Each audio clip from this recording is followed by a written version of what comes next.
सब चेक हो गया? बस सिर्फ ये कैबिन बाकी है। ठीक है, जल्दी चेक करो। हाँ हाँ करता हूँ।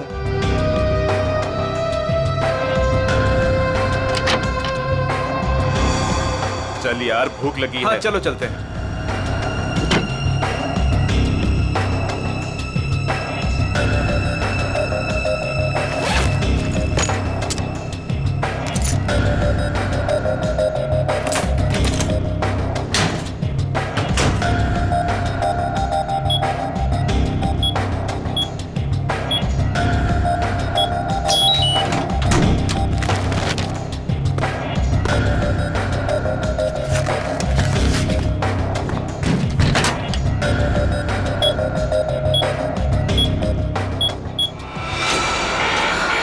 शायद गलत कोड दब गया है।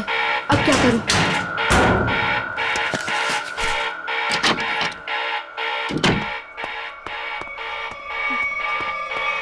ए रुक! कौन है वहां?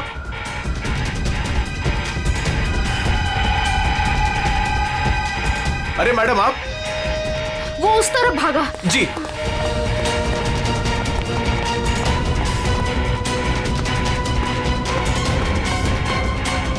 अरे मैडम यहां तो कोई नहीं। मैडम कहां गई? शायद चली गई होंगी। मगर इतनी रात को मैडम कर क्या रही थी यहां पर?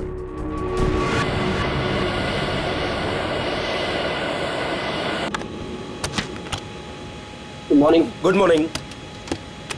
Good morning. Good morning captain, मुझे कुछ टेक्निकल फॉर्म्स भरने, आपकी हेल्प चाहिए। हाँ क्यों नहीं। हाँ विधि, तब तक तुम सारे कंट्रोल चेक कर लो, मैं अभी आया। Yes captain. Thank you.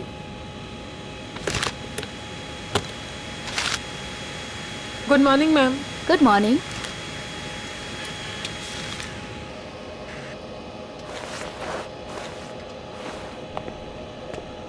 Good morning ma'am. Good morning.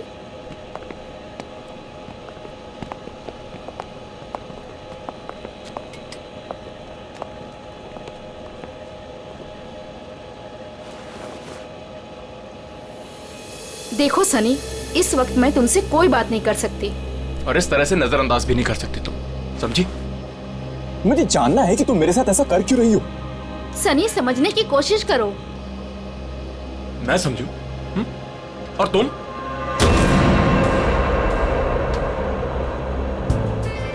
Good morning. Good morning sir.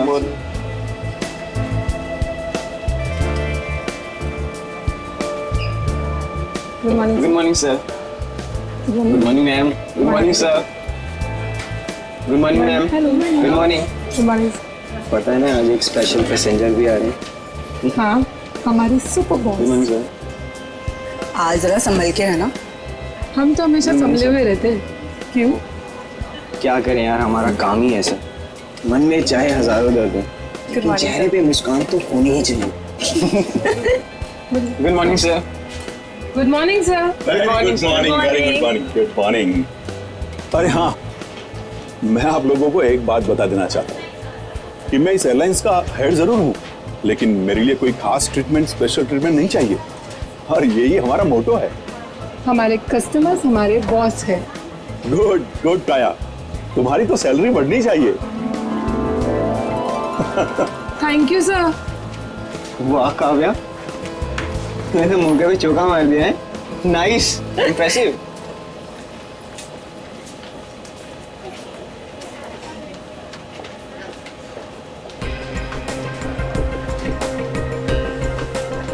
Hi ma'am. Thank you.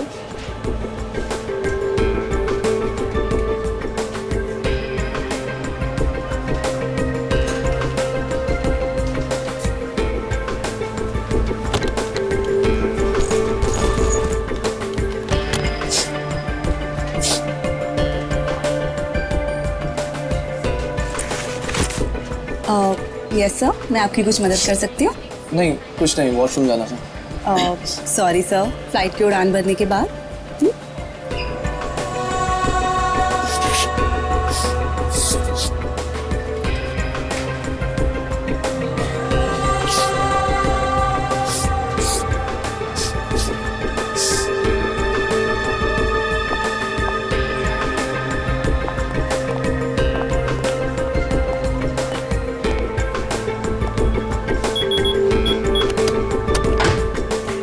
Sunny अब बहुत हो गया। हाँ अरे क्या बहुत हो गया भाई, अभी तो सब शुरू हुआ है। मैं 2 मिनट बाद आऊँ क्या? नहीं सर, सनी तो बस यूं ही।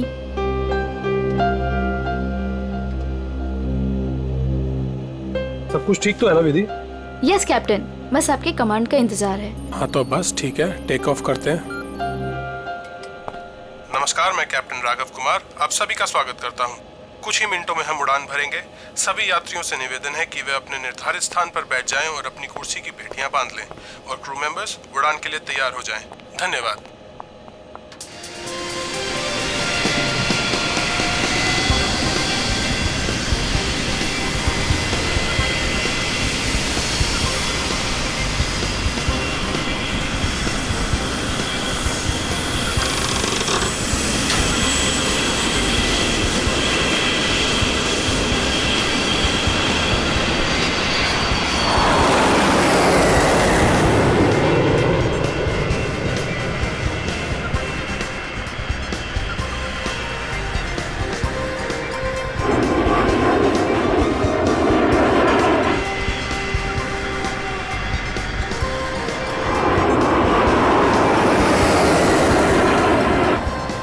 विधि अब तुम रिलैक्स हो जाओ, हम प्रॉपर ऊंचाई पर पहुंच गए हैं। अब मैं ब्रेक लेने वाला हूं तो मैं प्लेन तुम्हारे भरोसे छोड़कर जा रहा हूं। Okay okay sir.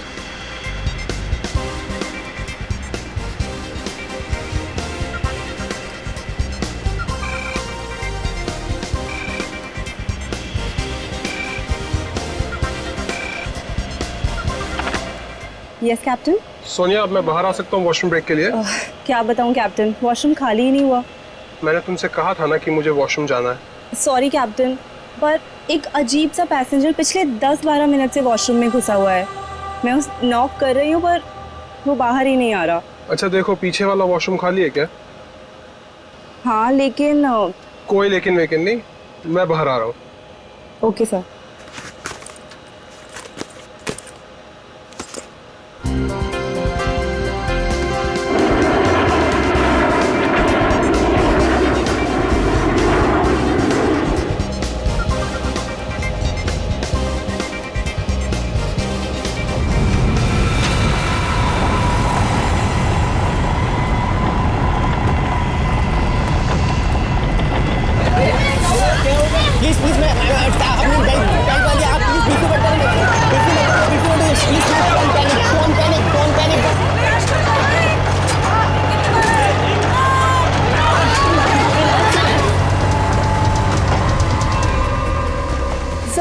लगता है अचानक से मौसम बदल गया।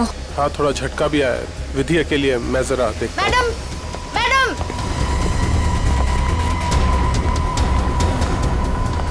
सर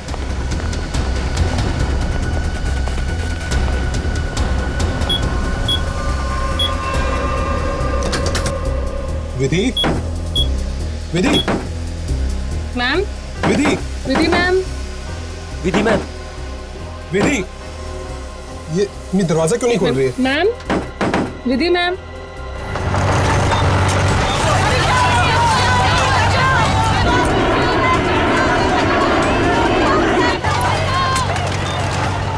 विधि मैम, विधि,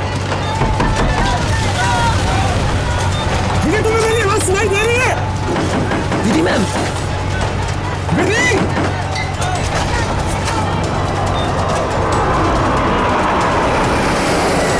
हे भगवान, इन्हें भी अभी वॉशरूम जाना था।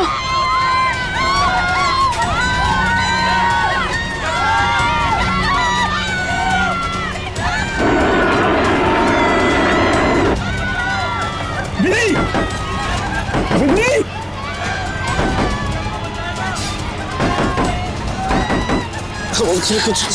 कुछ नहीं। विधि, क्या हुआ कैप्टन? विधि दरवाजा नहीं खोल रही है? 6 मिनट में दरवाजा अपने आप खुल जाना चाहिए। अगर उसने फिर से अंदर से लॉक ना किया हो तो। कैप्टन, मैंने सैटेलाइट फोन से ग्राउंड स्टाफ से संपर्क भी किया, लेकिन वो भी यही कह रहे हैं कि विधि मैम उनको कोई रिस्पॉन्स नहीं कर रही। अभी सिर्फ 1.5 मिनट बचा।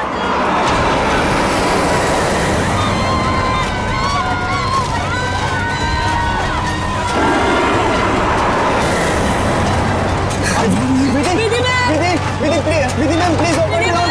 Vidhi ma'am, please.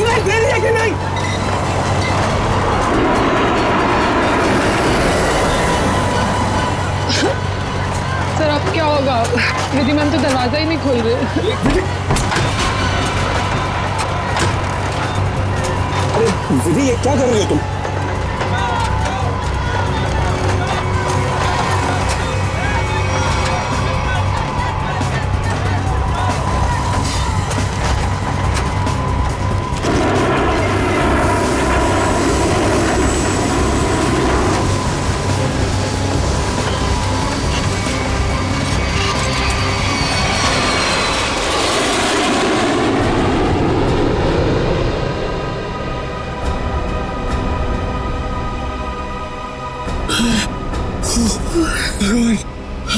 भगवान का लाख लाख शुक्र है कि हम सही सलामत।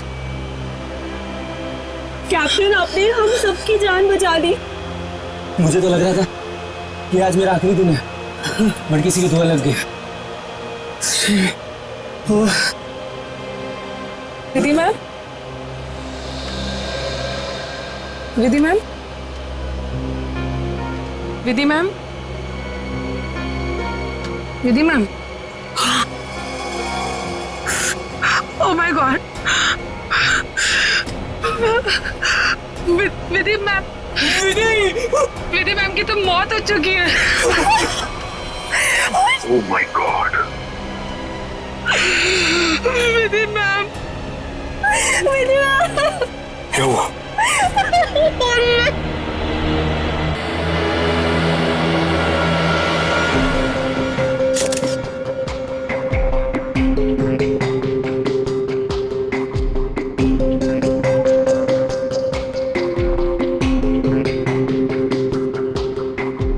सर, लगता है छोटे कैलिबर की गोली मारी गई है इसे।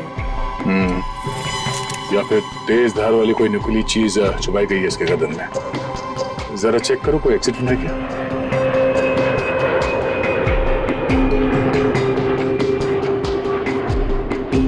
नहीं है सर। सर, एक बात समझ में नहीं आ रही, जब कोई कॉकपिट में था ही नहीं तो इसे मारा किसने? राघव को पता होगा, वो तो शुरू से इसके साथ कॉपरेटिव था। जरा देखो कुछ और मिलता है क्या। सर, राघव, सबसे पहले आपने देखा विधि को मारा हुआ? Yes yes sir. आपने किसी को कॉकपिट के अंदर जाते हुए या कॉकपिट से बाहर निकलते हुए देखा? नहीं सर, जब मैं अंदर गया तो अंदर कोई भी नहीं था। मगर ये कॉकपिट का दरवाजा तो अंदर से बंद होता है ना? यस यस सर, हम पायलट्स को इंस्ट्रक्शंस दिए गए होते हैं कि कॉकपिट का दरवाजा हम अंदर से ही बंद रखें। तो फिर आप अंदर कैसे घुसे?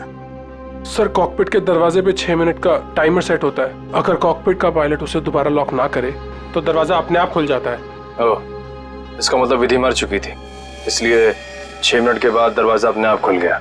यस यस सर, जब मैं अंदर गया तो विधि पहले से ही अपनी सीट पर मरी पड़ी थी। सर, ये कहीं आतंकवादी हमला तो नहीं था? जांच चल रही है, बहुत जल्द सब कुछ सामने आ जाएगा। इसका घाव देखकर लगता है कि गोली या फिर जो भी कुछ इसे मारा गया है वो सामने वाली खिड़की से आई है। पर कैसे? कॉकपिट में तो कोई था ही नहीं। यस मैम, और उड़ती हुई फ्लाइट में कोई भी बाहर से निशाना लगा नहीं सकता। वही तो, देखो ग्लास भी बिल्कुल ठीक ठाक है, कहीं से टूटा नहीं है। मैम, मैंने सारा instrument panel and cockpit check कर लिया, मगर कहीं भी कुछ नहीं मिला। एक बार फिर से चेक करो। श्योर। सोनिया, राघव के बाहर आने के बाद तुमने किसी और को कॉकपिट के अंदर जाते हुए देखा था? No sir. पता चला? नहीं सर। सोनिया जी, जिस वक्त ये हादसा हुआ उस वक्त आप कहाँ पे थे? सर, मैं पीछे वाले वॉशरूम में थी जहाँ राघव गए थे। पिछले वाले? आप वहाँ कितनी देर तक थी? करीब 2-3 मिनट के लिए। सर, हो सकता है इन 2-3 मिनट में कोई कॉकपिट में गया हो और विधि को मारकर चुपके से निकल गया। हाँ, शायद ऐसा ही हुआ होगा। मिस्टर राघव, आप पीछे वाले वॉशरूम में क्यों गए थे जबकि कॉकपिट के बगल में वॉशरूम है? सर, एक्चुअली एक पैसेंजर 10 मिनट से आगे वाले वॉशरूम में गया हुआ था। मैं उसको बोलती रही बाहर निकलने के लिए, लेकिन वो बाहर निकला ही नहीं, इसीलिए राघव को पीछे वाले वॉशरूम में जाना पड़ा। सर, ये आगे वाला वॉशरूम कॉकपिट के बिल्कुल पास में है। हो सकता है जो पैसेंजर वॉशरूम में था उसी ने विधि को मारा हो। कौन है ये पैसेंजर? नाम क्या है उसका? सर एंडी, उसका सीट नंबर है 37B। 37B।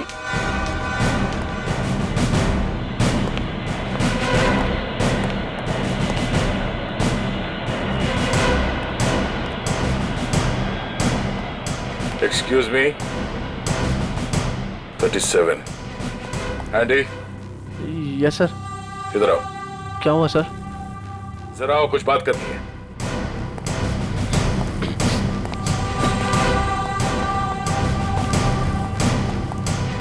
अब ये बताओ, कॉकपिट के बगल वाले वॉशरूम में तुम 10 मिनट से ज्यादा तक क्या कर रहे थे? सर मेरा पेट खराब था सर। पेट खराब था तो दवाई तो ली होगी ना? देखो सर। सर दवाई तो नहीं सर। एंडी, पेट खराब होने से ये आंखें लाल नहीं होती और ये हाथ ऐसे कांपते नहीं है। सर वो तो सर नींद नहीं उसके लिए। नहीं, ये ड्रग्स लेने का नतीजा है। नहीं सर, ऐसा तो है। ऐसा तो कुछ भी नहीं सर। हाँ? तलाशी लो इसको, जेब चेक करो और बैग भी चेक करो। सर कुछ भी नहीं मेरे पास सर। चुप खड़े रहो। सर ऐसा क्यों कर रहे हैं मेरे साथ सर? कुछ नहीं किया मैंने सर।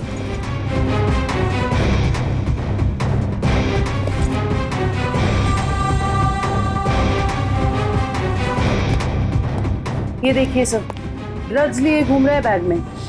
सर पता नहीं सर किसने रख दिया सर, मेरा नहीं है। सच बता, पायलट राघव के कॉकपिट से बाहर आने के बाद तू अंदर गया था ना उस दूसरी पायलट विधि का खून करने के लिए? नहीं सर, ड्रग्स जरूर लेता हूँ सर, पर मैंने किसी का खून नहीं करा सर। सर मैं क्यों मारूंगा पायलट को सर? कितनी देर के बाद तू बाहर आया था वॉशरूम से? सर 10 मिनट था सर। फ्लाइट अटेंडेंट दरवाजा नॉक कर रही थी तो मैं बाहर नहीं निकला और जैसे ही खटखटाना बंद हो गया बस उसके थोड़ी देर बाद सर बाहर आ गया था सर। जब तू वॉशरूम से बाहर आया उस वक्त किसी को देखा था कॉकपिट के अंदर जाते हुए या बाहर निकलते हुए? नहीं सर, दरवाजा बंद था जैसे मैंने बताया सर, बाकी कुछ नहीं देखा। ठीक है, जाओ सीट पे बैठो। Thank you sir. सर इस एयरलाइंस के सीईओ होने के नाते ये हमारी इज्जत का सवाल है। इस हादसे से हमारे बिजनेस पर भी खासा असर पड़ सकता है। सर मुझे बड़ी चिंता है इस बात की। मिस्टर विजय, आप घबराइए मत, हम लोग अपना काम कर रहे हैं, बहुत जल्द सब कुछ साफ हो जाएगा। आप अपनी सीट पे बैठिए। मुझे सीआईडी पर पूरा भरोसा है सर, वो मुजरिम को जल्दी पकड़ लेगी। शुक्रिया, प्लीज। Okay sir. सर अगर ये हिलता डुलता एंडी कॉकपिट के अंदर नहीं गया, ना इसने कॉकपिट के अंदर किसी को आते जाते देखा, तो फिर हो कौन सकता है जिसने विधि को मारा? इस सब का जवाब शायद कॉकपिट से ही मिलेगा। हाँ मयूर, कुछ पता चला? नहीं सर, और सर ऐसा कोई भी हथियार नहीं मिला जिससे इसका खून हो सके। ये क्या?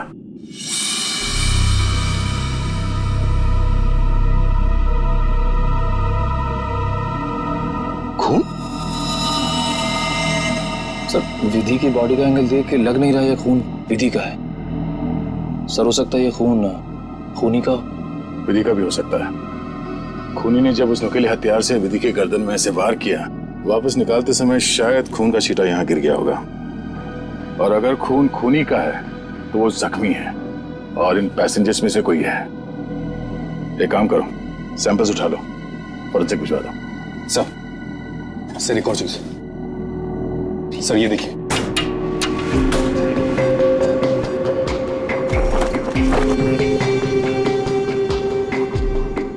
सर हो सकता है पायलट्स के आने से पहले ही इसमें कोई छिप गया हो और विधि का खून करके पैसेंजर्स में शामिल हो गया।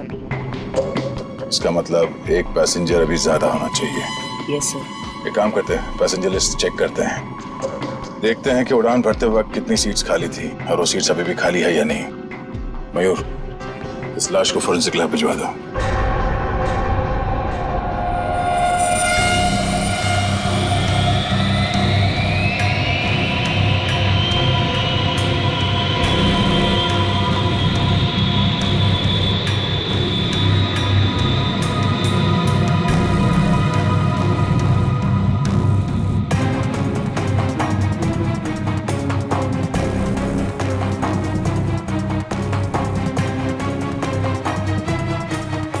सर, चार्ट के मुताबिक जो सीट्स पहले खाली थी वो अभी भी खाली है सर। मतलब इस फ्लाइट में कोई एक्स्ट्रा पैसेंजर्स नहीं है? सर एक बात समझ में नहीं आ रही कि विधि को कोई क्यों मारना चाहता था, आखिर चाहता क्या था मुझे? सर हो सकता है ये मुजरिम इस पायलट को मार के प्लेन को क्रैश करना चाह रहा हो। नहीं, मुझे लगता तो नहीं है। फिर क्या वजह हो सकती है सर? इसी बात का जवाब ढूंढना है। अगर वो आदमी प्लेन को क्रैश कराना चाहता था वो दोनों पायलट्स को मारता है। पर सर शायद इसकी जरूरत ही ना पड़ी हो मुजरिम को, क्योंकि सर कॉकपिट में पहले से एक पायलट बंद था जो प्लेन को संभाल रहा था। सर मुजरिम के लिए उसी को मारना काफी होता। राघव तो उस वक्त बाहर था सर। जो आदमी इस प्लेन को क्रैश कराने की साजिश रचेगा उसे ये बात तो मालूम ही होगी कि इस कॉकपिट के दरवाजे में 6 मिनट का टाइमर लगा हुआ है, और इस पायलट राघव का ये प्लेन को बचाना कोई संयोग तो नहीं हो सकता। सर मतलब मुजरिम जानता था कि प्लेन को बचा लिया जाएगा, या मुजरिम प्लेन उड़ाना जानता हो? ये मुजरिम और इस पायलट विधि का जरूर कोई ना कोई निजी मामला है। सारे क्रू मेंबर से फिर से पूछताछ करते हैं। आप लोग विधि के बारे में कुछ बता सकते हैं? उसके किसी के साथ कोई दुश्मनी वगैरह? सर उनका बर्ताव सबसे बहुत अच्छा था, उन्हें कोई क्यों मारना चाहेगा? सर विधि ने आज तक किसी के साथ इतनी ऊंची आवाज में बात नहीं की थी, तो मुझे तो नहीं लगता उसकी किसी के साथ दुश्मनी होगी। यस सर, विधि तो बहुत जिम्मेदार एम्प्लॉय थी। सर मैं कुछ कहना चाहता हूँ सर। हाँ बोलिए।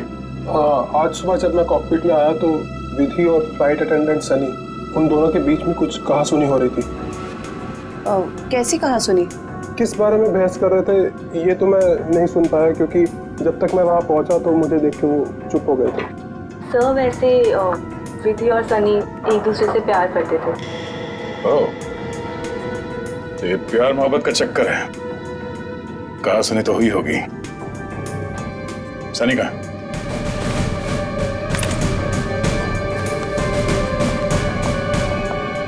सनी,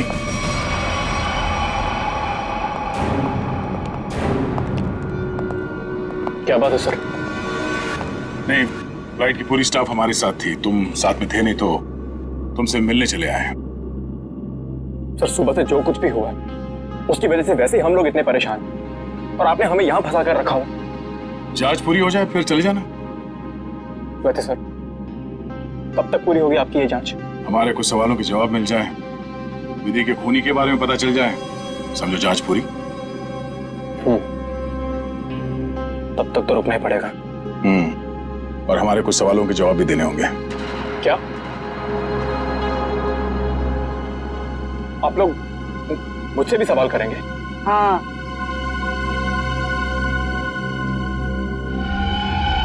पूछिए, क्या पूछना चाहते हैं आप? ये बताओ कि आज सुबह विधि के साथ तुम्हारी किस बात को लेकर बहस हुई थी? मेरी उनके साथ कोई बहस नहीं हुई सर। वो मेरी सीनियर थी और मैं उनकी रिस्पेक्ट करता था। और तुम दोनों एक दूसरे को प्यार भी करते थे? नहीं सर, ये सब अफवाह है और मैं नहीं जानता कि ये सब कौन फैला रहा है। और ये क्या रख क्या रहते ऊपर? हाँ?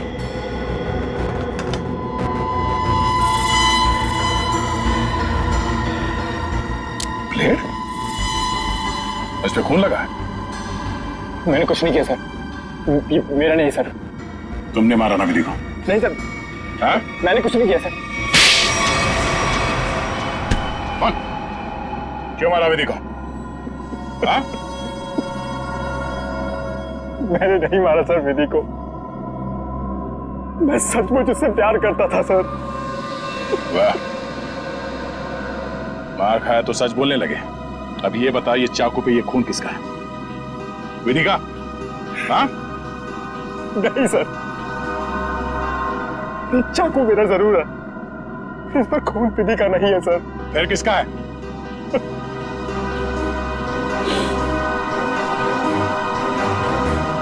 ये खून मेरा है सर।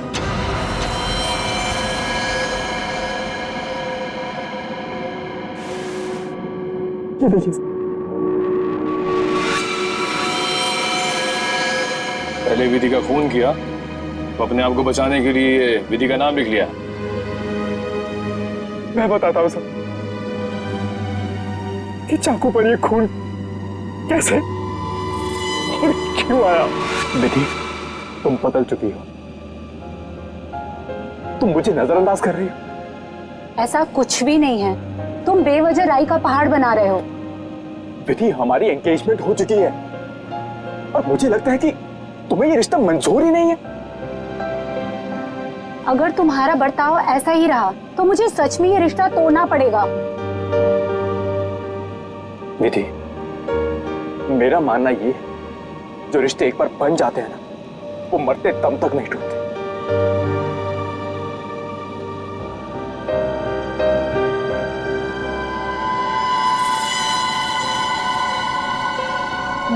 ये तो मुझे मारोगे।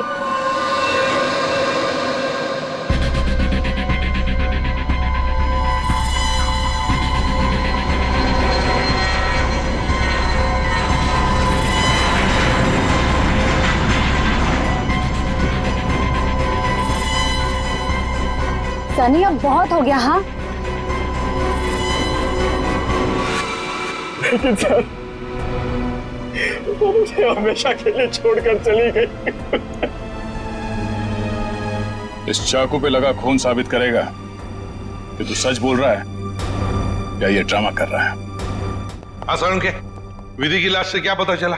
बॉस, विधि के खून में हमें एक बहुत ही खतरनाक जहर के ट्रेसेस मिले, जिसका नाम है मेनिंजाइटिस। शरीर में जाते ही बस कुछ ही सेकंड्स में इस जहर ने विधि की जान ले ली। तो क्या चाकू के ऊपर जहर था? नहीं, जहर चाकू पर नहीं था। और बॉस, चाकू पर जो खून लगा हुआ था वो भी विधि का नहीं था। मतलब खून सनी का ही था।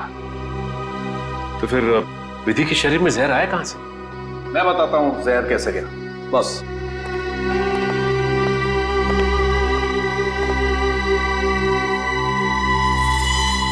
ये देखो बॉस, ये है वो चीज जिसके जरिए इसकी बॉडी में जहर गया है। ये सुई जैसी चीज है। हाँ बॉस, ये सुई जैसी चीज इसके गले में विंड पाइप को चीरती हुई सीधी रीढ़ की हड्डी में जाकर के अटकी। तो फिर ये जिसने भी किया है हाथ से नहीं किया है, किसी गन जैसे मैकेनिज्म से ही हो सकता है ये। और सर, जिस एंगल से ये सुई घुसी है, नीचे से ऊपर की तरफ, ऐसा लगता है कि ये सुई विधि के पांव के पास से चली होगी। पांव की तरफ से नीचे से ऊपर की तरफ? तो फिर खूनी वहीं पर बैठना चाहिए था। और अगर खूनी उस कॉकपिट के अंदर था तो फिर वो बाहर भागा कैसे? कॉकपिट तो अंदर से बंद था।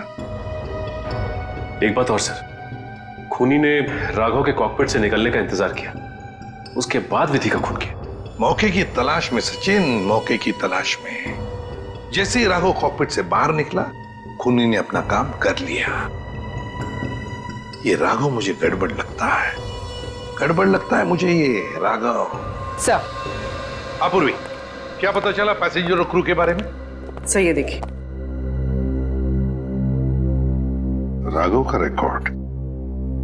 फ्लाइट टेक ऑफ के आधे घंटे पहले उसे किसी मिस्टीरियस नंबर से मैसेज आया था और फिर उसी नंबर से 20 कॉल्स भी आए थे। 20 कॉल्स। और सर, राघव ने उसी नंबर पे मैसेजेस और एमएमएस भी भेजा है। हाँ, रिप्लाई भेजा है उसने, रिप्लाई।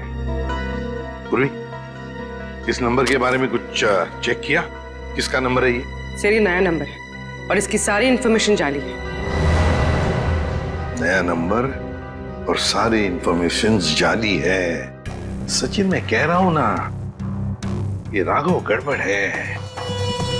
इस राघव को मिलना पड़ेगा और फिर उस कॉकपिट में जाकर फिर से देखना पड़ेगा। कुछ तो बात है जो हमसे छूटी है वहां पर।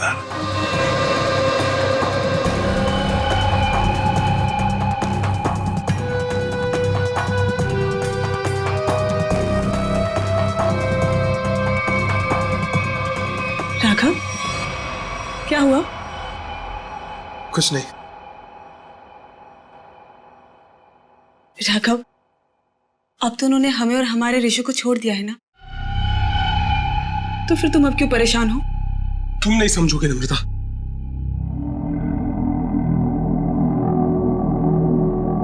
अच्छा बता, कौन थे वो लोग? हाँ, और उन्होंने मुझे और हमारे ऋषि को क्यों किडनैप किया था? बताओ। और फिर उन्होंने हमें छोड़ दिया। इस बारे में मैं ज्यादा नहीं जानता हूं नम्रता, पर जो कुछ भी हुआ है उसके बाद मैं अपने आप को कभी माफ नहीं कर पाऊंगा। क्यों राघव, क्या किया है तुमने? नम्रता, मैंने धोखा दिया है विधि को।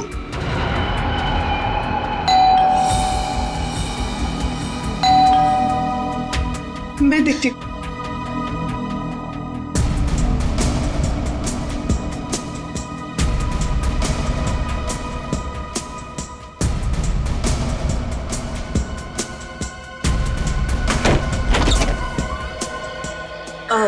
जी आप लोग? सीआईडी मिस्टर राघव से मिलना है। जी क्या काम है? कुछ पूछताछ करनी। राघव जी है ना घर पे? हाँ है। आइए मैं मिलवाती हूँ।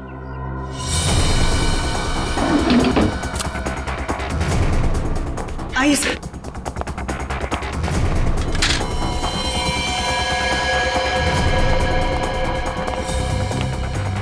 राघव,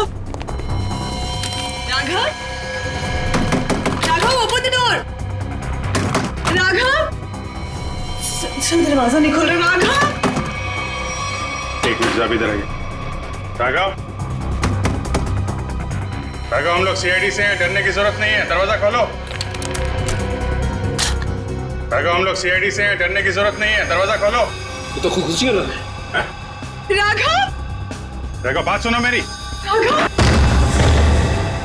राघव, क्या कर रहे हो? राघव, क्यों बचाया आपने मुझे? राघव, बात सुनो मेरी। मर जाने दीजिए मुझे, क्यों बचाया? राघव, मर जाने दीजिए मुझे। राघव, शांत हो जाओ। बताओ, कौन इन सब के पीछे है? मुझे नहीं पता। मुझे एक अनजान नंबर से कॉल आया था और मैं अनजान कॉल नहीं उठाता हूँ, और इसीलिए मैंने वो कॉल भी नहीं उठाया। फिर तुम्हें एक एमएमएस आया? हाँ। क्या था उस एमएमएस में?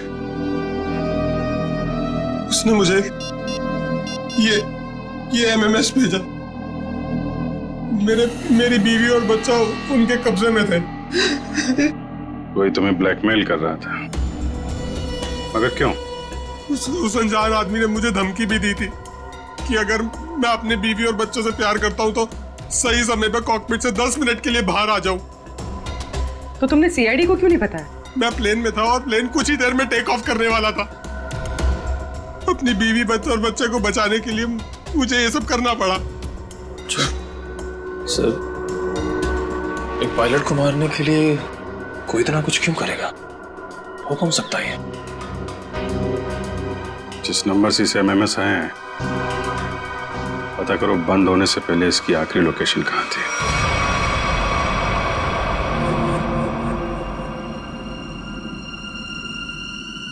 सर, ये देखिए सर, ये कूलिंग डिवाइस है सर, जो इस पैनल को ठंडा रखने का काम करता है सर। इसमें कुछ गड़बड़ है क्या? ये देखिए, इसमें एक एक्स्ट्रा वायर लगा हुआ है। सर निकालो सर। जी सर, अभी निकालता हूँ। लगता है इसमें कुछ गड़बड़ है।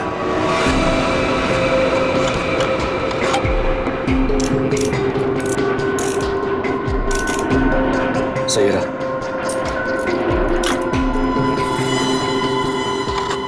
तो इस गैप से वो जहरीली सुई निकली और सीधे विधि के गले में जाके लगी।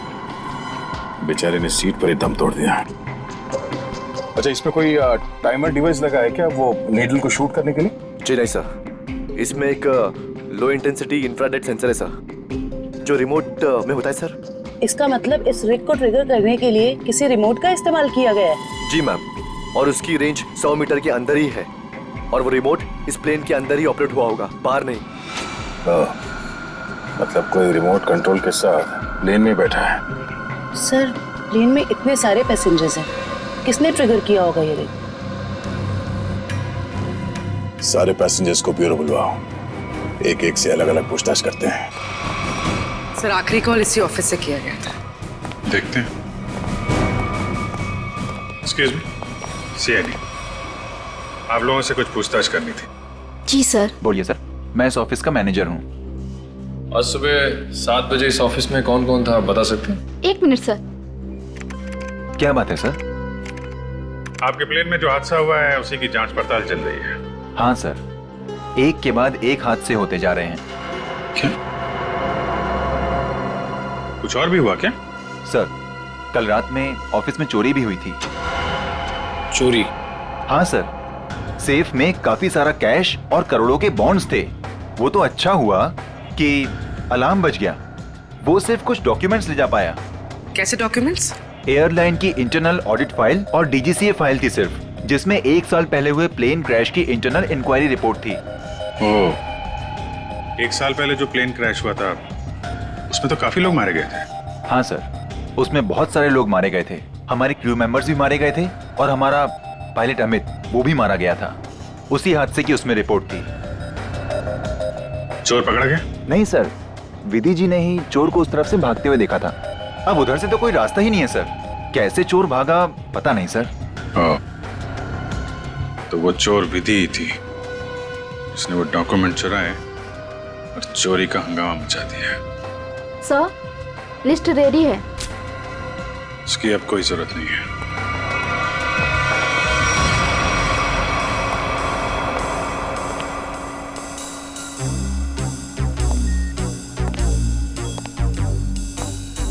अच्छा मैम, ये बताइए कि आपके आसपास जो भी पैसेंजर्स बैठे हुए थे उनमें से किसी पे शक है आपको? एक्चुअली हाँ, मेरे बगल में एक औरत बैठी थी, वो मुझे कुछ अजीब सी लगी। क्या अजीब लगा आपको? क्या उसके हाथ में कोई रिमोट था या फिर वैसी कोई चीज? हाँ मैडम, एक लड़का था वहाँ पर जो मोबाइल में गेम खेल रहा था और बार बार अपनी सीट पर उछल रहा था। मुझे तो लगता है जो कुछ भी हुआ है उसी की वजह से हुआ है और उसी ने किया है। कैसे? नहीं, ऐसा कुछ तो नहीं था, मगर उसके नाखून बड़े बड़े थे और वो बार बार अपने नाखूनों को देख रही थी। फिर मुझसे पूछती है आपकी उम्र क्या है? तो? अरे भला कोई अपनी असली उम्र बताता है ना? अजीब सी बात। सर, मेरा तो सब कुछ छीन लिया उस खोरी ने। काश कि मैंने उसे देखा होता सर, तो मैं उसे उसी वक्त खत्म कर देता। मैं जितना जानता हूँ उतना आपको बता चुका। अगर मुझे पता होता कि ये सब होने वाला है तो मैं कभी उस फ्लाइट में बैठता ही नहीं। सर, हमारी तो अभी भी शादी हुई है, हम तो आपस में ही खोए हुए थे। हाँ जी सर, आपस में बात कर रहे थे और अपने फोन से सेल्फी ले रहे थे। और हमारा ध्यान तो तब गया जब फ्लाइट ने जर्क लिया सर। ठीक है, आप लोग जा सकते हैं। जी सर, थैंक यू। एक मिनट। हाँ सर। जी सर। आप लोगों ने जो फोटोज खींची थी वो मैं देख सकता हूँ? हाँ सर, क्यों नहीं सर। हाँ जी, ये लीजिए।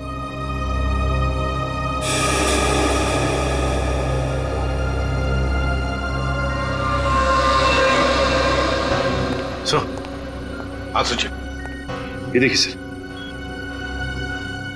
2 पैसेंजर्स के बीच में एक हाथ है, उस हाथ में कुछ है। सचिन जरा जूम करो।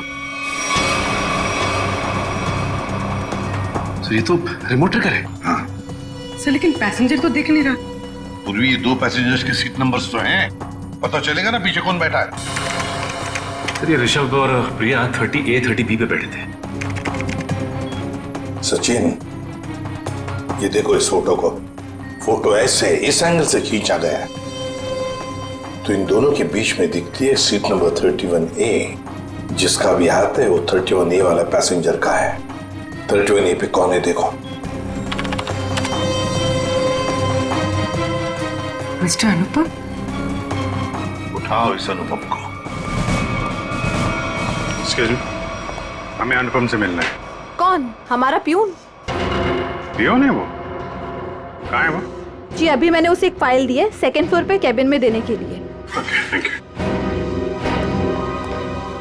हाँ हाँ हाँ हाँ। अरे डार्लिंग, मैं आ जाऊंगा। अरे डार्लिंग से बाद में मिलना, पहले हमसे मिल लो अनुपम जी।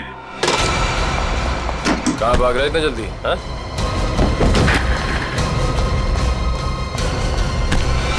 बस बहुत उड़ लिया। कहाँ जा रहा था प्लेन? मैं अपने परिवार वालों से मिलने जा रहा था। प्लेन से? इतने पैसे थे तुम्हारे पास? बचा के रखे थे मैंने पैसे। बचा के रखे थे?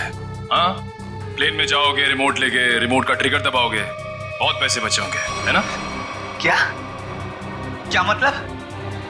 तुम अच्छे से जानते हो मतलब क्या है। क्यों मारा विधि को? सब मैं कसम खा के बोलता हूँ, मैंने नहीं मारा विधि मैम को। देखो, तुम्हारी भलाई इसी में है कि तुम अपना ये नाटक बंद कर दो। हमें तुम्हारी करतूतों के बारे में पता है। राघव को एसएमएस भेजा था धमकी भरे, उसके बीवी बच्चों को बंधक बनाया था, एमएमएस बना के भेजा यहाँ से। क्यों? सब मुझे पैसे मिले थे साहब एसएमएस भेजने के लिए, जहाज में रिमोट दबाने के लिए। और मुझे नहीं पता था साहब कि उससे कोई मर जाएगा। किसने दिए थे पैसे?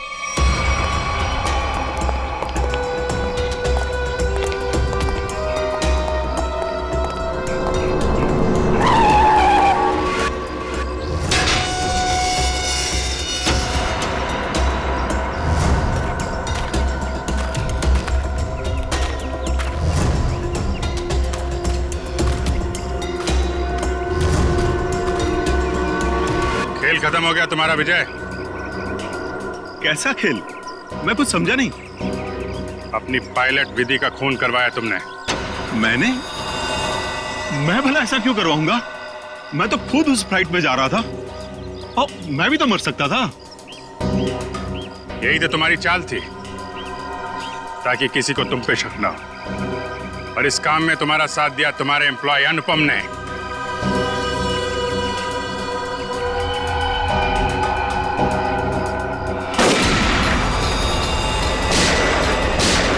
ठीक हो? मैं ठीक हूँ।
कहाँ भाग रहे हैं?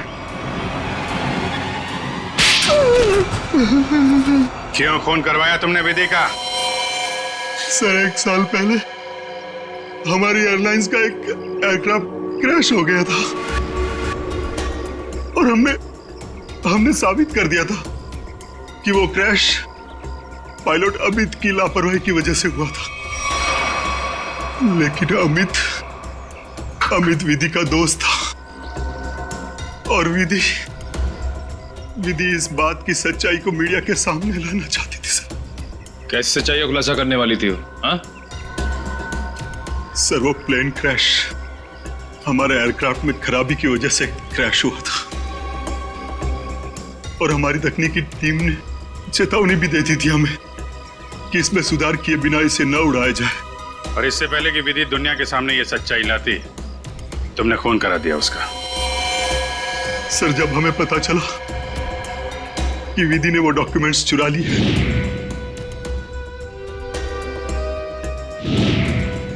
तो मैं डर गया था कि विधि कहीं मीडिया के सामने इसका खुलासा न कर दे और मैं सच्चाई छुपाने के जुर्म में कहीं फंस ना जाऊं। सर, तुमने ये कैसे जाना कि वो डॉक्यूमेंट्स विधि ने चुराए? वो कई दिनों से हमारे दूसरे साथी स्टाफ से पूछताछ कर रही थी इसके बारे में और मुझे इस बात का पता चल चुका था। अब जेल जाने की तैयारी करो, प्लेन क्रैश की सच्चाई छुपाने और विधि के खून करने के जुर्म में शायद फांसी होगी तुम्हें।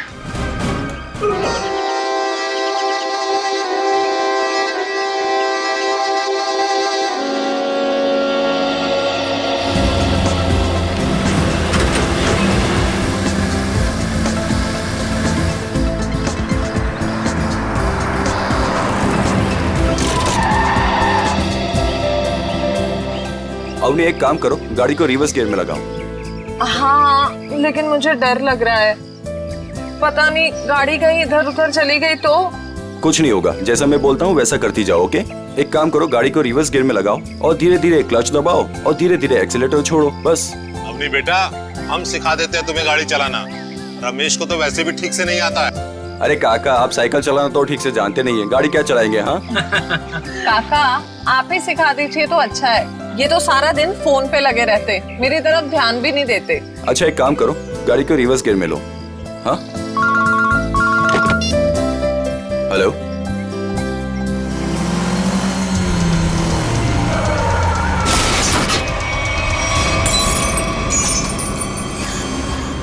अवनी, ये तुमने क्या कर दिया? हाँ, बदबू कहां से आ रही है?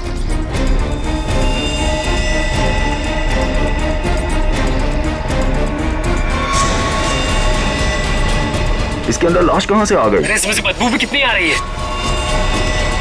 हे भगवान, इन्होंने तो लाश देख ली।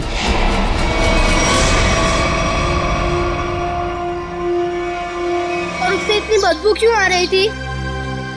घर आके बताती हूँ। बच्चों, मम्मी की बात सुनना चाहिए। हाँ? जाओ, घर के अंदर जाओ। आपके बच्चे ने कहा कि ये मूर्ति उनके दादाजी की? जी, मेरे पिताजी की मूर्ति थी, सुमित प्रकाश नाम था उनका। उनकी मूर्ति क्यों बनवाई थी? मेरे पति एक इंजीनियर और साइंटिस्ट थे। सूखे इलाकों के लिए उन्होंने एक नई सिंचाई पद्धति का आविष्कार किया था। इसी से खुश होकर गवर्नमेंट ने उन्हें ये जमीन दान में दी थी। और सुमित जी इतने महान थे कि उन्होंने वो जमीन कॉलोनी को दान कर दी थी और हमने उसी जमीन पर ये बच्चों के लिए ये पार्क बनवा दिया। इसीलिए हमने उनके सम्मान में इस पार्क में उनकी मूर्ति लगवाई। देखिए, ऐसा लगता है कि किसी ने हाल में इस लाश को मूर्ति में छिपाया है। हाँ, कुछ महीनों पहले। आप लोग बता सकते हैं कि मूर्ति यहाँ कब लगाई गई थी? क्योंकि शायद लाश को उसी वक्त अंदर रखा गया था। ये क्या कह रहे हैं सर? ऐसा हो ही नहीं सकता। सुमित जी जिस साल गुजर गए उसी साल ये मूर्ति वहां लगवाई गई थी। कम से कम 39 साल हो गए। 39 साल पहले? तो ये हो सकता है कि जब हाल फिलहाल में मूर्ति बदली गई हो या फिर इसकी मरम्मत की गई हो, तब ये लाश इसमें डाल दी गई हो। जी नहीं, जब से ये मूर्ति लगवाई गई है तब से ना इसकी मरम्मत हुई है और ना इसे बदला गया। ऐसे कैसे हो सकता है? कुछ महीनों पहले मरे हुए आदमी की लाश इतनी पुरानी मूर्ति के अंदर कैसे हो सकता है? शायद ऐसा हुआ हो कि रात के अंधेरे में ये काम हुआ हो और आप लोगों को पता नहीं चला। पूर्वी, जरा वॉचमैन से पता करें। सर, इस कॉलोनी में करीब 200 फैमिलीज रहती है। अगर किसी ने रात को पुतला बदला होता, किसी ने तो देखा होता, लेकिन यहाँ तो किसी ने कुछ देखा ही नहीं। तो फिर ये लाश मूर्ति के अंदर आई कैसे? सचिन, 39 साल पहले ब्रॉन्ज की मूर्ति खड़ी की गई हो, तब से लेकर आज तक ना किसी ने उसकी मरम्मत की, ना उस मूर्ति को बदल दिया। हाँ सर, 1976 की बात है सर। हाँ, और आज उस ब्रॉन्ज के पुतले के अंदर मिलती है एक लाश और कॉलोनी के 40 लोग कहते हैं कि उन्होंने कुछ देखा तक नहीं। कैसे हो सकता है? मूर्ति के अंदर लाश? दो ही तरीके आते हैं मेरे दिमाग में। एक, या तो पुरानी मूर्ति के अंदर लाश रखी, या फिर नई मूर्ति बनाकर उसके अंदर लाश डालकर उस नई मूर्ति को पुरानी मूर्ति की जगह रखी गई और पुरानी मूर्ति गायब कर दी गई होगी। सर लेकिन ब्रॉन्ज की नई मूर्ति बनाने के लिए तो कई दौर से गुजरना पड़ा हो। पहले तो उसने प्लास्टर ऑफ पेरिस का ढांचा तैयार किया होगा, फिर उस ढांचे से उसने नया सांचा तैयार किया होगा, और फिर कम से कम 1200 डिग्री सेल्सियस पे उसने उस ब्रॉन्ज को पिघला कर उसमें डाला होगा, और फिर उसके टुकड़े किए होंगे। टुकड़ों को फिर वेल्डिंग करके जोड़ा गया होगा, फिर मूर्ति तैयार होगी तो उसे खड़ा कर दिया गया होगा। ये कुछ चुटकी भर में थोड़ी होता है, बहुत टाइम लगा होगा, बहुत टाइम लगा होगा। और सर लाश को मूर्ति में रखा गया होगा, मूर्ति को कॉलोनी में लाया गया होगा और फिर पुरानी मूर्ति की जगह रखा गया होगा। पूर्वी इतनी बड़ी मूर्ति कोई गोदी में उठाकर तो नहीं ला सकता। उसे लाने के लिए एक ट्रक या फिर कोई बड़ी गाड़ी लाई होगी। उसके साथ साथ उसे खड़े करने के लिए क्रेन लाया गया होगा। इतना सब अगर हुआ है फिर भी कॉलोनी के लोग कहते हैं कि उन्हें कुछ मालूम नहीं, ऐसा कुछ हुआ ही नहीं। सर फिर तो पहला वाला तरीका इस्तेमाल किया गया होगा सर। बॉडी को कॉलोनी में लाया गया होगा और फिर मूर्ति में रख दिया गया होगा। पंकज, मूर्ति को लेटाया गया होगा, उसके बाद उसके अंदर लाश को रखा गया होगा और फिर उसे खड़ा भी किया होगा। कैसे हो सकता है, कैसे हो सकता है ये? सर इतना अजीब तरीका लाश को ठिकाने लगाने का, खूनी को ये सब करने की जरूरत क्या थी? वही तो, इतनी तकलीफ क्यों? लाश को ब्रॉन्ज की मूर्ति के अंदर ही क्यों? कोई ना कोई वजह तो जरूर होगी, पर है कौन ये? है कौन ये? लाश है किसकी? कैसे मरा ये? मरा या मारा गया? कुछ और बता सकते हैं? कोई जादू है, चुटकी बजाऊंगा हो जाएगा? अरे कोई जादू है जो चुटकी बजाऊंगा सब कुछ हो जाएगा? मन तो करता है चुटकी बजा दूं और ये आदमी गायब हो जाए। क्या बोले तुम? मतलब मैं कह रहा था साड़ुंके साहब, आप चुटकी बजा दे तो केस सॉल्व हो जाएगा। कितना किया है, ये तो कुछ भी नहीं है। हाँ लेकिन अभी मेरा चुटकी बजाने का मूड नहीं। ठीक है तो मैं उधर बजा लेता हूँ चुटकी। किधर चले जाते हो? हाँ देखिए आप, तारिका जी।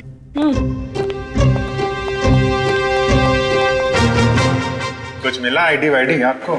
ना आईडी ना वॉलेट, कुछ नहीं। और ये कपड़ों की हालत देखो। भाई साहब बज गई चुटकी। लेकिन मैं आपको एक चीज बता सकती हूँ। अरे वाह, अब बजी चुटकी। मुझे मालूम था तारिका जी, आप मुझे कभी निराश नहीं करेंगे। बताइए।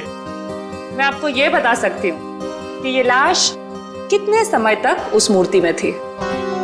अच्छा, कितने समय से? ये लाश ब्रॉन्ज की मूर्ति में बंद थी, वातावरण के प्रभाव में आए बिना। कुछ टेस्ट के बाद ये पता चला है कि 2 महीने से ये लाश उस मूर्ति में बंद थी। ओह, मतलब इस आदमी का खून 2 महीने पहले हुआ है? लगता तो ऐसा ही है। लेकिन सर, किसी ने इस लाश को देखा किसी ने उस मूर्ति में रखते हुए? किसी ने ट्रक को देखा कैसे नहीं? उस मूर्ति में वेल्डिंग कब और कैसे की गई? मुझे नहीं पता, मुझे नहीं पता, मुझे नहीं पता। ठीक है सर, मुझे लगता है लाश की गंध की वजह से सालूम के सांप का दिमाग खराब हो गया है। चलो एक बात तो ये पता चल गई कि मूर्ति नहीं है और किसी ने उसमें लाश रखी है। और कैसे सर? कैसे और कब का पता बाद में लगाएंगे।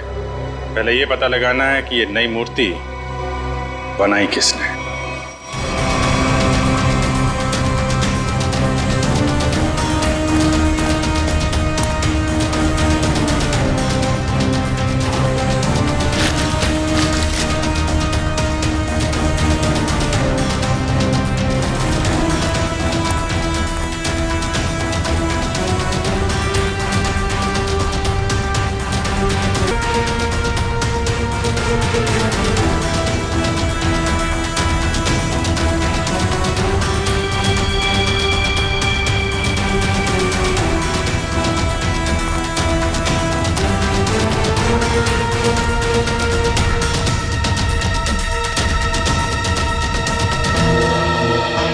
दुकान में तो कोई नहीं दिख रहा।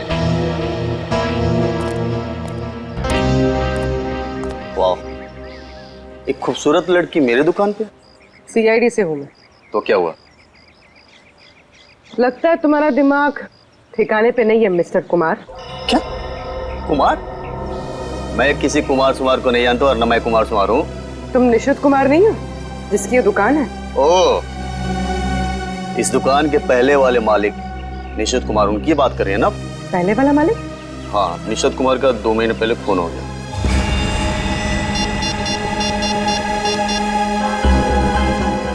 Hello, Abhijit sir.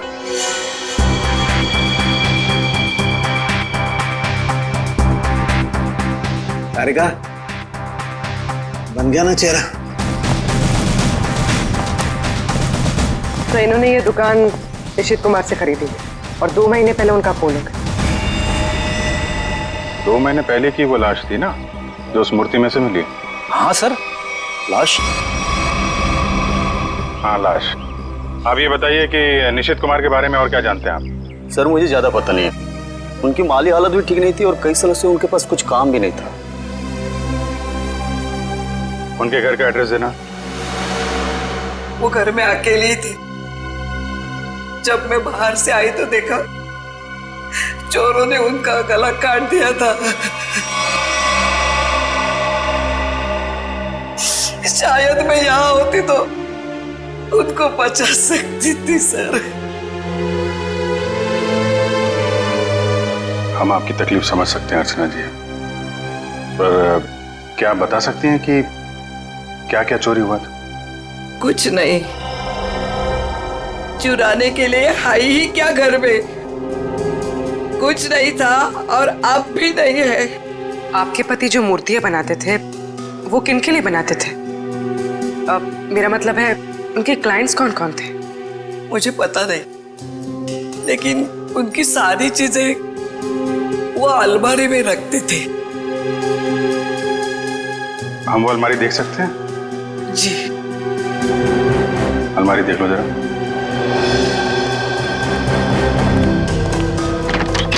अर्चना जी, ऐसा भी हो सकता है कि ये चोरी का मामला ना हो। मैं समझी नहीं सर कुछ। निशित जी का कोई दुश्मन भी था जो उनकी जान लेना चाहता हो?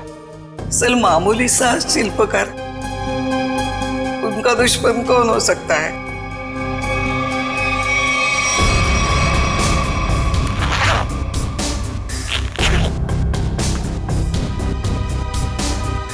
सर,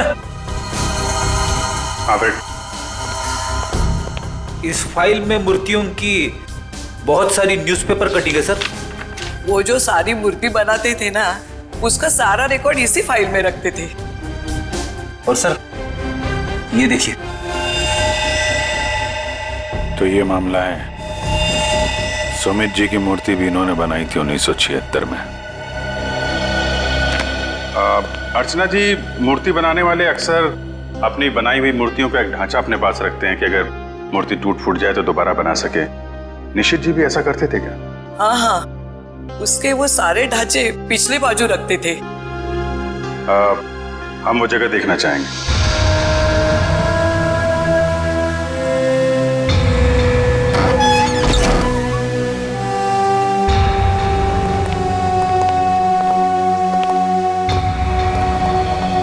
सर, आप सब देख रहे हैं ना, ये उनकी पूरी जिंदगी की कारीगरी है। उन्होंने जितनी भी मूर्तियां बनाई थी उन सबका एक एक ढांचा यहाँ है।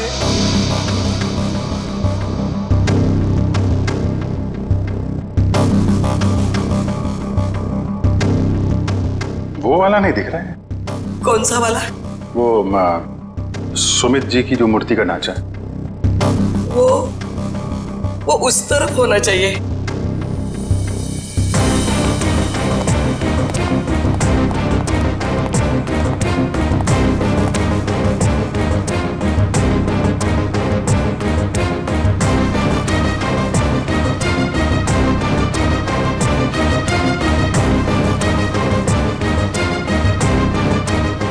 आप क्या देख रहे हैं? ये मिट्टी देख रहे हो? यहाँ पे कोई ढांचा था जो अब नहीं है। अर्चना जी, हाँ वो सुमित कुमार जी की मूर्ति का ढांचा यहीं पे था? हाँ यही था। ले गए। सर आपका मतलब उन चोरों से थे नहीं? सुमित कुमार जी की मूर्ति का ढांचा चोर चुरा के ले गए। ऋषि जी का खून इस ढांचे की वजह से हुआ है। लेकिन सर, सुमित जी की मूर्ति का ढांचा चुरा के चोर क्या करेंगे? उस ढांचे की मदद से सुमित जी की नई मूर्ति बनाई गई और उस लाश को उसमें डाल दिया गया। लेकिन सर हमें कैसे पता चलेगा वो लाश किसकी है? साड़ू के साहब लगे हैं ना लाश का चेहरा बनाने में। एक बार चेहरा बन जाए सारी कहानी सामने आ जाएगी। हाँ डॉक्टर साहब, बन गया चेहरा?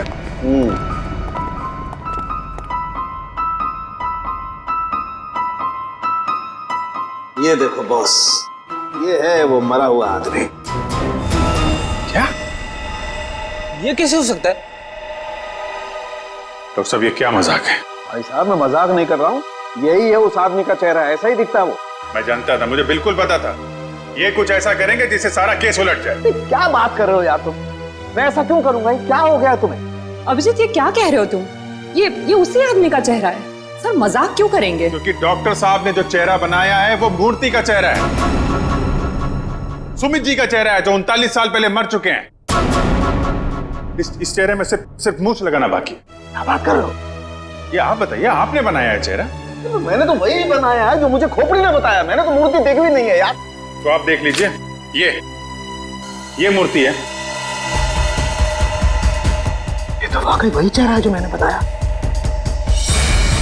ऐसा कैसे हो सकता है? सर, ये आदमी 39 साल पहले मर चुका है। आज जिंदा होता तो 80 साल का होता। और आपने कहा था ना कि ये मरा हुआ आदमी 45 साल का। कैसे पॉसिबल है? आई एम सॉरी बॉस, मुझे छुट्टी चाहिए। वो आप देखो सर। पहले हम ये पता लगाने की कोशिश कर रहे थे कि लाश को मूर्ति में रखा कैसे गया। अब हमें यह पता लगाना है कि सुमित जी की लाश सुमित जी की मूर्ति में आई कैसे और क्यों। सर, कुछ पता चला उस लाश के बारे में? देखिए, उसी के बारे में हम लोग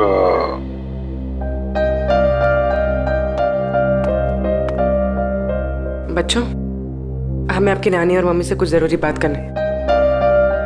और बातें ऐसी हैं जो आप लोगों को नहीं सुननी चाहिए। तो आप लोग प्लीज अंदर जाइए। क्यों? हम क्यों नहीं सुन सकते?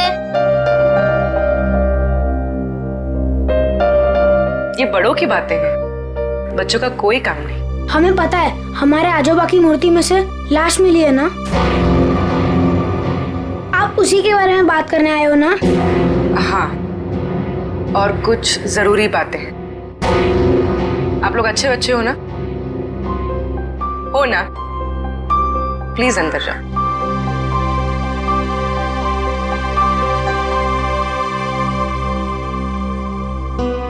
सर बताइए ना, क्या पता चला आप लोगों को?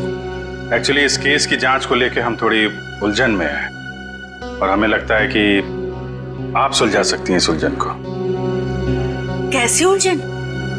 और मैं कैसे सुलझा सकती हूँ? दरअसल ये सब हमारे परिवार वाले जैसे ही हैं। जब से शादी करके आई हूँ इसी कॉलोनी में रह रही हूँ। ये लोग सब कुछ जानते हैं। आपको जो कुछ भी कहना है इनके सामने कह सकते हैं। ठीक है। आपके पति सुमित जी को गुजरे हुए करीब 39 साल हो गए, है ना? लेकिन सुमित जी की मूर्ति में से हमें जो लाश मिली है वो सुमित जी की है।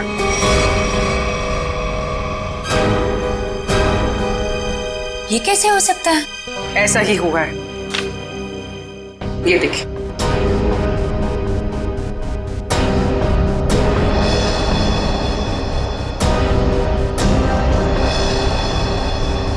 इतने यकीन के साथ आप ये कैसे कह सकते हैं?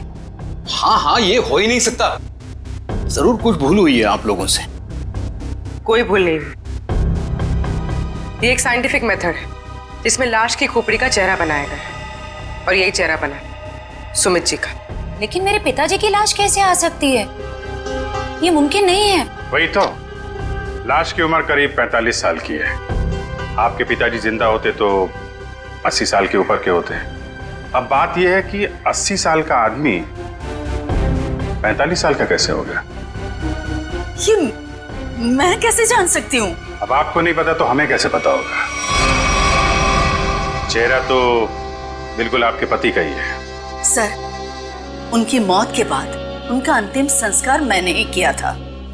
अगर किसी ने लाश बदल दी हो या कहीं किसी तरह वो जिंदा भी होते तो वे 80 साल का इंसान 45 साल का हो ही नहीं सकता।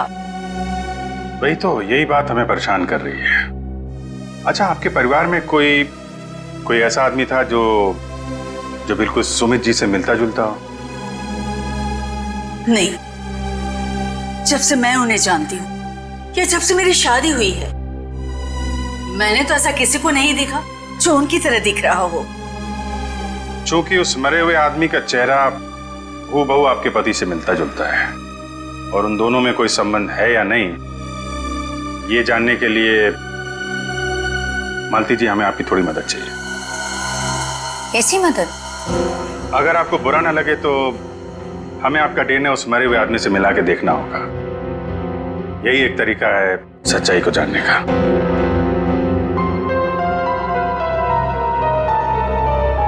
ठीक है, मैं तैयार हूँ, क्योंकि हम भी इस सवाल का जवाब चाहते हैं।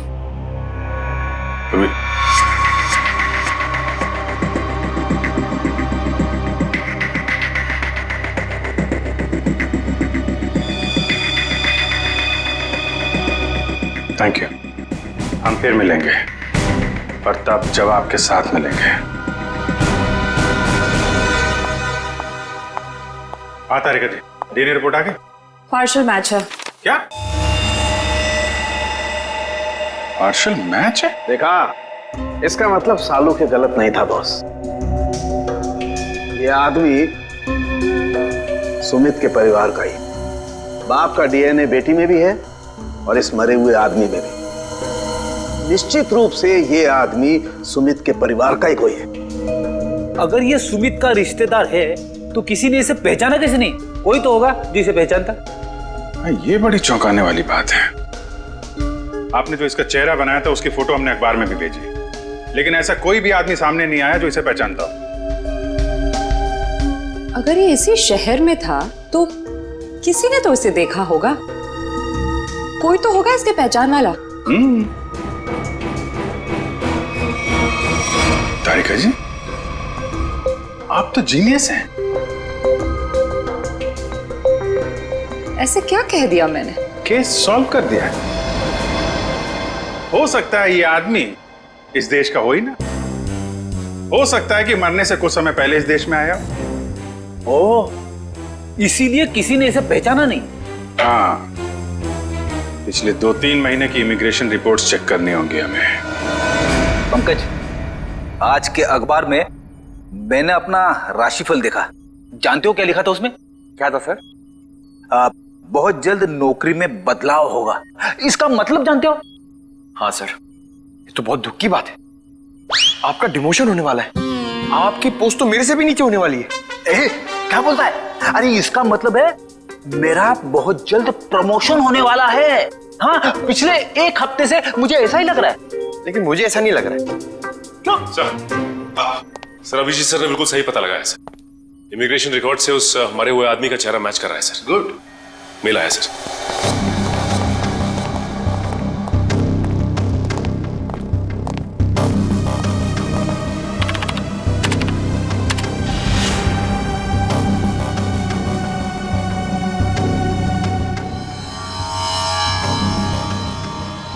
सचिन, ये तो बिल्कुल सुमित जैसे ही दिखता है। इसका नाम ब्रेंडन है, उम्र 45 साल और 2 महीने पहले यूके से आया था सर। मतलब आते ही मौत हो गई उसकी। सर इसका नाम तो अंग्रेजों जैसा है पर लगता है इंडियन है। इस ब्रेंडन का घर का पता, फोन नंबर कुछ है? हाँ सर, जरूर। पूर्वी, इस नंबर पे फोन करो, घर का ही फोन नंबर होगा ही। उसके माता पिता से बात करो, मगर सावधानी से। शायद उन बेचारों को पता भी नहीं होगा ब्रेंडन के साथ क्या हुआ है। और देखो बातचीत में कुछ पता चलता है क्या इस ब्रेंडन के बारे में। सर। हाँ सर, मैं सीआईडी छोड़ रहा हूं। अब और बर्दाश्त नहीं होता, मैं पागल हो जाऊंगा। क्यों? ऐसा क्या हो गया?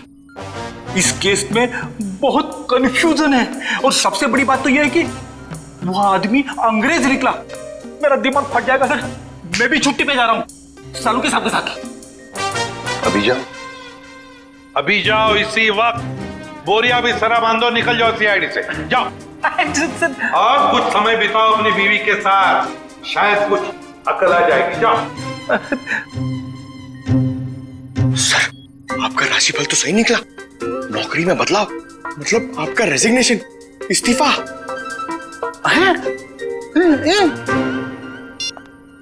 सर। हाँ पूर्वी, बात हो गई?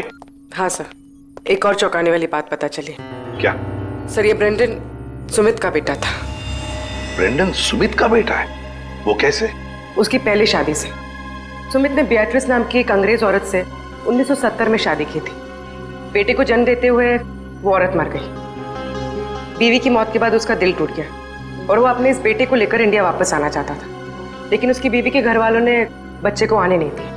इसलिए बच्चे को नाना नानी के पास छोड़कर वो इंडिया आ गया। और इंडिया में आने के बाद उसने अर्चना से शादी की और अपनी पिछली जिंदगी मिटा दी, किसी को कुछ भी नहीं बताया। और इसीलिए सुमित के इस बेटे ब्रेंडन के बारे में यहाँ पे किसी को भी कुछ पता नहीं था। Yes sir. हाँ, लेकिन ये ब्रेंडन इंडिया आया क्यों आया ये? सर, अपने नाना नानी की मौत के बाद उसे अपने पिता के बारे में पता चला, तो अपने पिता के परिवार वालों के बारे में जानने के लिए वो इंडिया आया था। कोई आदमी अपने परिवार के बारे में जानने के लिए इंडिया आता है और यहाँ पर उसका खून हो जाता है। नहीं नहीं नहीं नहीं, ये कोई और ही चक्कर है। सर, अब इस ब्रेंडन के खूनी तक हम कैसे पहुंचेंगे? शुरू से शुरू करके। सॉरी सर, आपका मतलब क्या था? एयरपोर्ट से पंकज, एयरपोर्ट से। जैसे ब्रेंडन एयरपोर्ट पर उतरा, पता लगाएंगे वो कहां गया, कैसे गया, किससे मिला।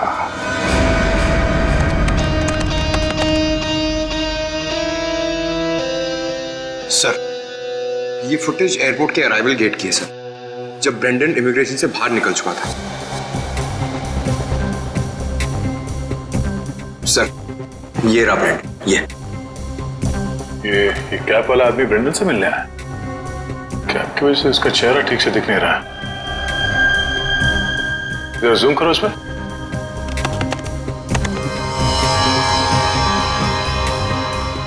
ऐसा लगता है कि जानबूझकर ये आदमी अपना चेहरा छुपा रहा है। ये चाहता नहीं है कि उसका चेहरा कैमरे पे कैप्चर हो। आगे बढ़ो। सर, ये दोनों तो पार्किंग की तरफ गए।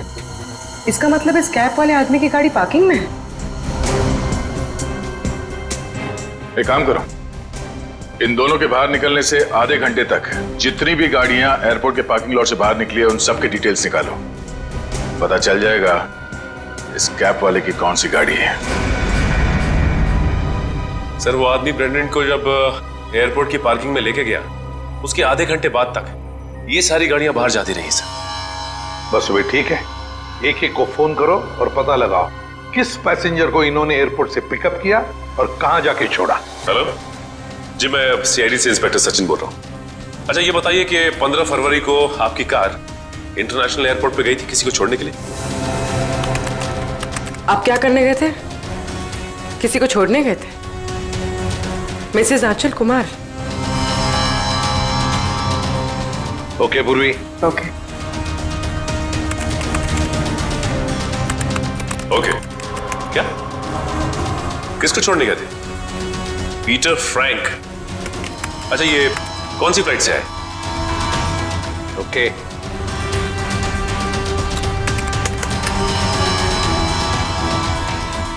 मिस्टर डिसिल्वा,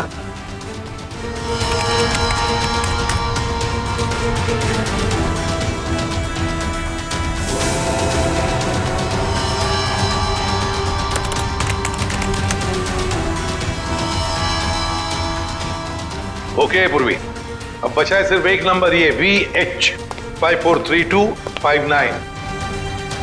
और सर ये नंबर किसी मिस्टर अनिल के नाम पे, जो कि लोनावाला के बंगलों पे रजिस्टर्ड है सर। लेकिन ये आदमी फोन नहीं उठा रहा है सर। फोन नहीं उठा रहा है? लगता है ये अनिल ही पिकअप करने आया था ब्रेंडन को एयरपोर्ट पर।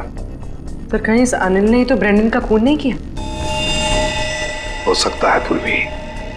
एक बात तो पक्की है, इस अनिल का जरूर कोई ना कोई संबंध है ब्रेंडन के खून के साथ। सरकार के रजिस्ट्रेशन के हिसाब से अनिल जी का घर यही है। काफी पैसे वाला लगता है ये अनिल जी। इतना बड़ा बंगला, वो कार।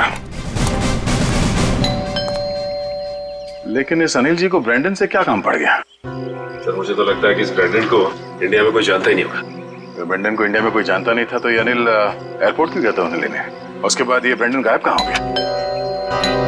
कोई दरवाजा खोल क्यों नहीं रहा? जी कौन है आप लोग और क्या चाहिए? आपके मालिक अनिल जी से मिलना है। कहाँ है वो? वो नहीं है। आप क्यों पूछ रहे साहब? देखिए बेमतलब परेशान मत करिए, नहीं तो अभी पुलिस को फोन कर देंगे।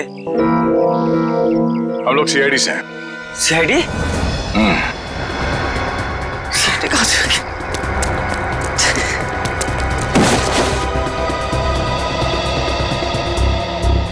अब ये हमारे किसी काम का नहीं है। लगता है अनिल जी उसी तरफ है जिस तरफ ये भाग रहा है। चलो देखते हैं। हट, हट, हट।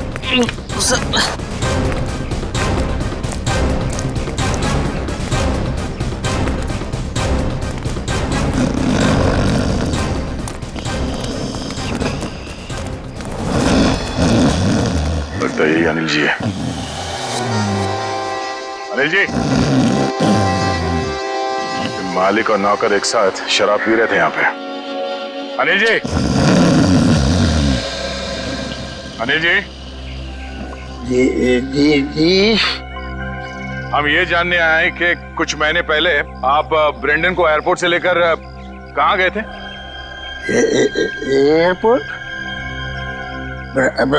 ब्रेंडन? मैं कुछ नहीं समझ पा रहा यार, क्या बोल रहे हो तुम? हम ये कह रहे हैं कि ब्रेंडन को लेके आप एयरपोर्ट से आए थे और ये हमने सीसीटीवी फुटेज में देखा है।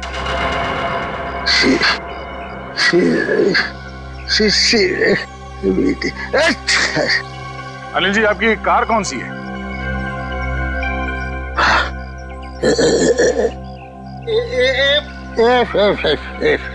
सच्चाई तो ये है कि ना तो ये बंगला आपका है और ना ही वो कार।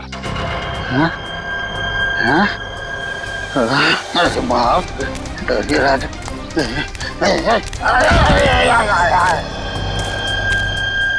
अब सच बताओ।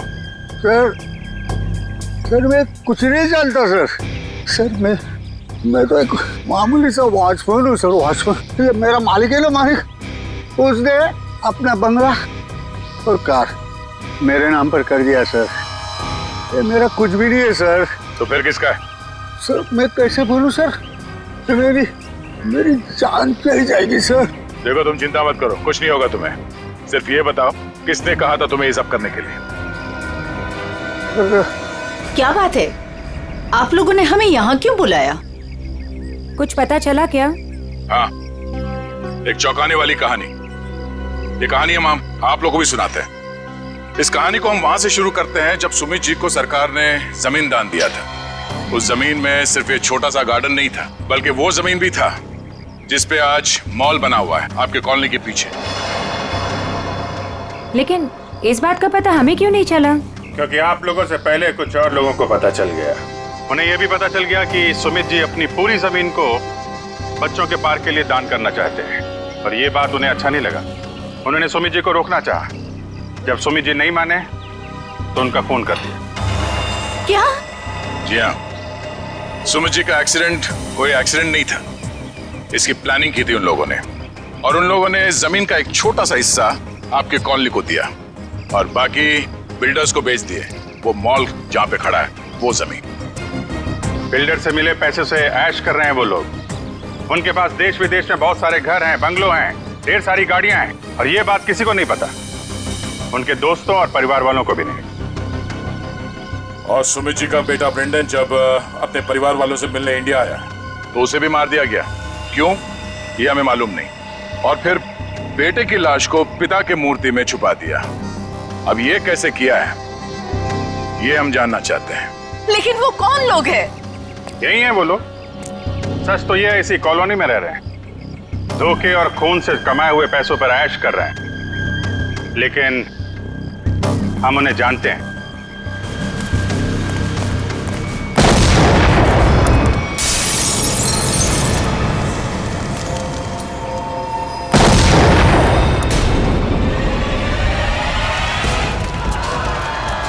अजय, अजय को पीछे आइए जल्दी।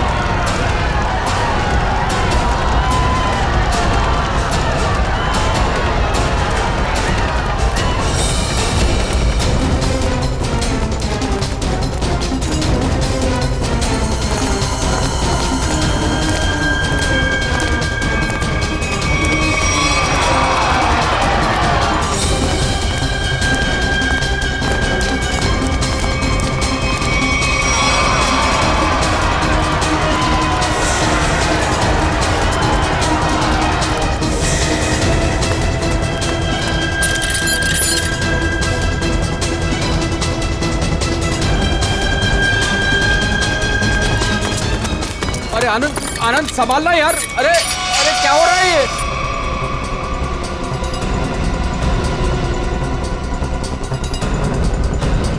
कहाँ भाग रहे हो? अरे सर उतारिए हम लोगों को। सर मर जाएंगे हम। सर नीचे उतारिए प्लीज। सर हमने तो तुम दोनों का नाम भी नहीं लिया था। हाँ, मगर तुम लोगों के लोनावले वाले बंगले पे गए थे हम लोग। नीचे उतारिए ना। अरे तुम लोग तो वैसे ही गिरे हुए आदमी हो। सुमित जी और ब्रेंडन का खून किया तुम लोगों ने। नहीं नहीं सर। वैसे हमें पता चल गया, तुम लोगों को मालूम पड़ गया था कि तुम्हारे करतूत के बारे में हमें पता चल गया। सर नीचे उतारिए प्लीज। इसलिए कॉलोनी वालों की जान को नुकसान पहुंचा है। हाँ? और अब उसका भगदड़ का सहारा लेके भाग रहे तुम लोग। सर उतारिए हमें। सर नीचे उतारिए प्लीज। नीचे उतारिए ना। मर जाएंगे सर। सर नीचे उतारिए ना।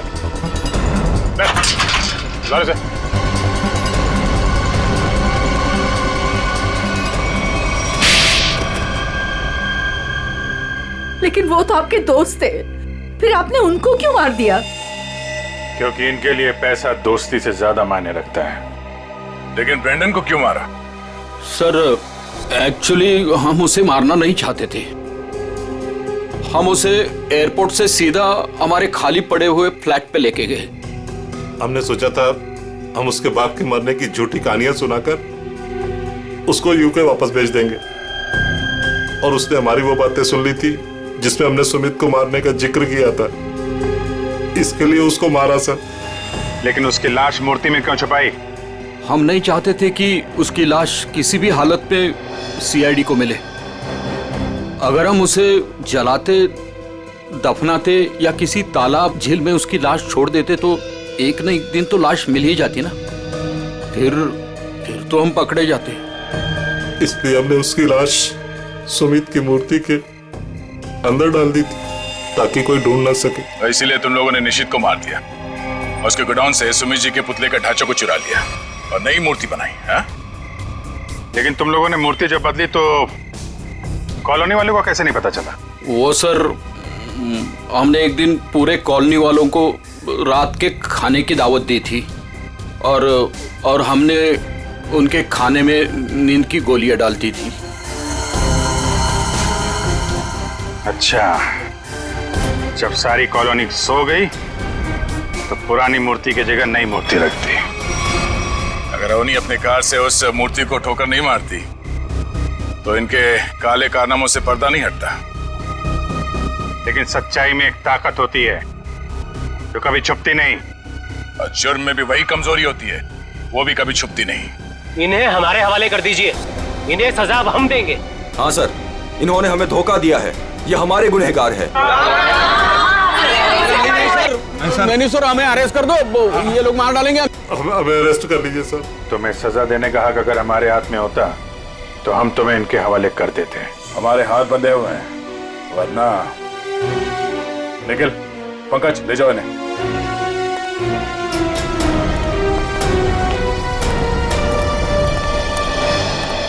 बेटा, आप लोगों का बहुत बहुत शुक्रिया कि आप लोगों ने ये गुत्थी सुलझाई और छिपे हुए गुनहगारों को पकड़ लिया। ये तो हमारा फर्ज था, लेकिन हम पूरी कोशिश करेंगे कि मॉल की जमीन भी कॉलोनी को वापस मिल जाए।